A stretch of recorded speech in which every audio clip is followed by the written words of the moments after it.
The inmate had just locked in his escape plan. Then a new cellmate showed up, transferred from the psych ward. The newcomer had some mental issues, but he was brilliant, with razor-sharp logic. He remembered almost everything he saw. Because of a brain injury, he barely slept at night. That meant Michael had no chance to dig a tunnel inside the cell, unless he brought the new cellmate into the plan. Michael tested the waters and asked if he'd ever thought about getting out. He also asked what he'd want to do on the outside. The guy just said he was a mental patient and it's all the same wherever he goes. Even if he got out, he'd just end up in a psych hospital. Michael had no comeback for that. The plan hit a standstill for a while, but Michael couldn't give up. His brother Lincoln was less than a month away from execution. Out on the yard, Michael got a bottle of chemicals from John. He squeezed out his cellmate's toothpaste. Then he filled the tube with the chemical. Next, he headed to Sarah's infirmary. He poured another chemical down the drain. Mixed together, they turned into a highly corrosive liquid. It ate through the pipe fast, laying groundwork for the escape, but it created a new headache. The cellmate kept hounding him about the missing toothpaste. Michael tried to stay out of his line of sight, but the guy popped up behind him like a ghost.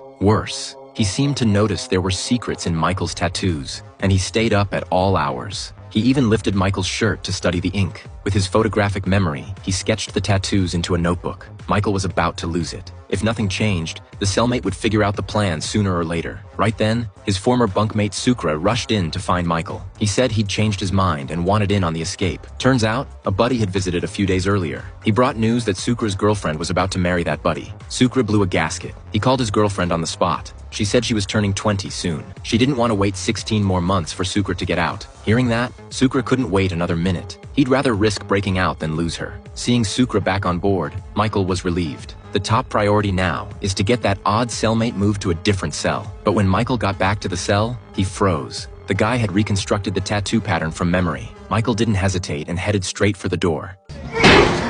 When the cellmate saw Michael with blood all over his face, he got a bad feeling. Michael called in a guard. He reported that the cellmate was violent. Given the psych history, the guard wouldn't hear his side. They hauled him out immediately. Michael finally cleared the problem out of the way. Not long after, Sukra moved back in with a wicked grin. Now let's see how they pull off the breakout.